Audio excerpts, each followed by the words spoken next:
Hello, it's Jeff here.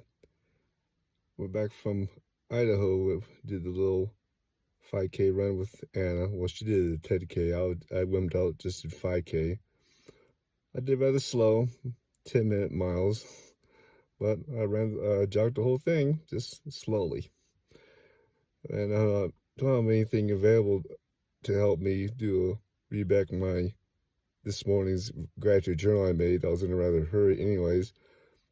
I got up around 3:30 so I can do a little studying and stuff and to get out here before 5 o'clock so we can get to Idaho in time before the 9 o'clock startup time. Also, want to get to Walmart or someplace get some running gear, but I couldn't find mine.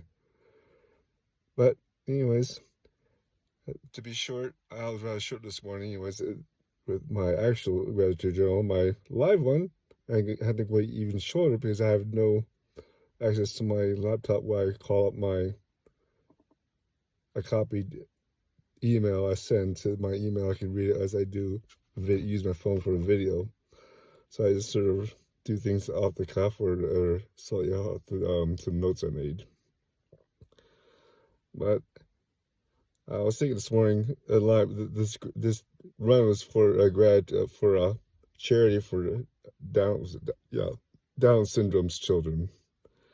It made me think of how much we need charity toward those who do not have fully functioning bodies, and also being to be charitable and forgiving to others, and give them grace because we so sorely need the grace ourselves that we need. We need to extend it to others around us.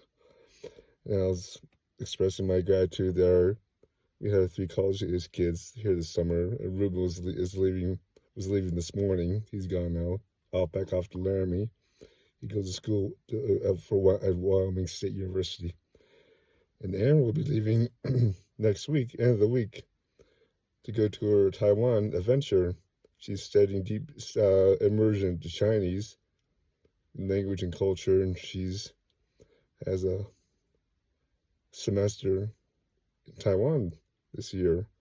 That'd be exciting. She'll be there until just before Thanksgiving. She'll be back home in time for Thanksgiving here in the United States. That's exciting. And I guess continued on my reading of that great Nephite Lamanite War. And I was just thinking how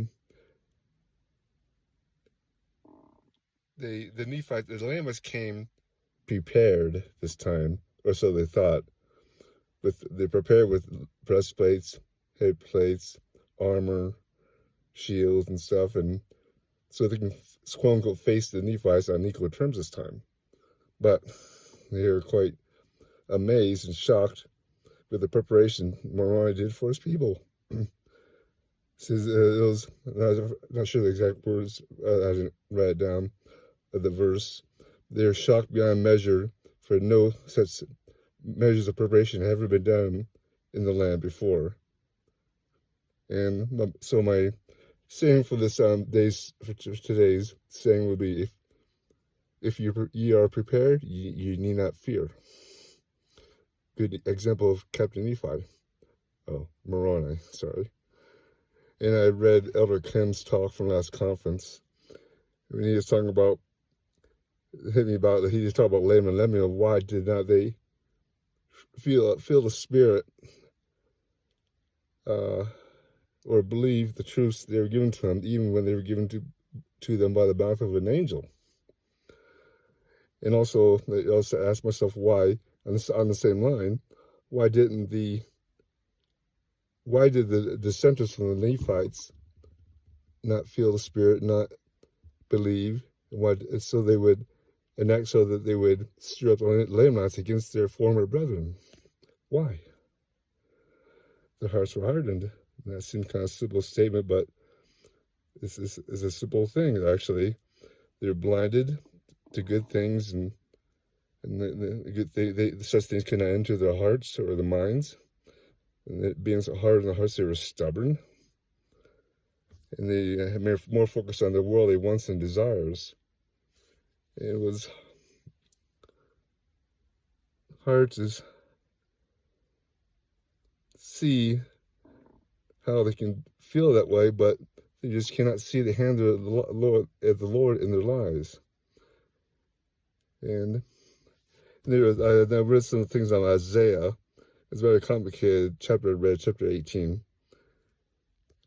But what I got from that, actually, he's talking about several words like ambassadors, ensigns to the people. What else they say? Messengers in the house of the Lord. We need softened hearts to hear the words from those messengers or ambassadors unto us. It was an interesting chapter. It's kind of thick, as Isaiah oftentimes is. And I went to Isaiah section 90 this morning, and the verse I stuck out and was search diligently, pray always, and be believing. Again, to that believing thing, to have a softened heart, to hear the voice of the Spirit into your heart, and be believing, and all things shall work together for your good. So anyways, that was my short message today. I had a really good day. Fun with my kids out there in Idaho. Anna's the nurse up there, and she asked for a birthday present for me to go up there and run the Down Syndrome's charity run. Pay $30 to register for it. I had fun. It's good. Anyways, hope you have more tomorrow. Until then, I leave the saints in the name of Jesus Christ. Amen. Good night.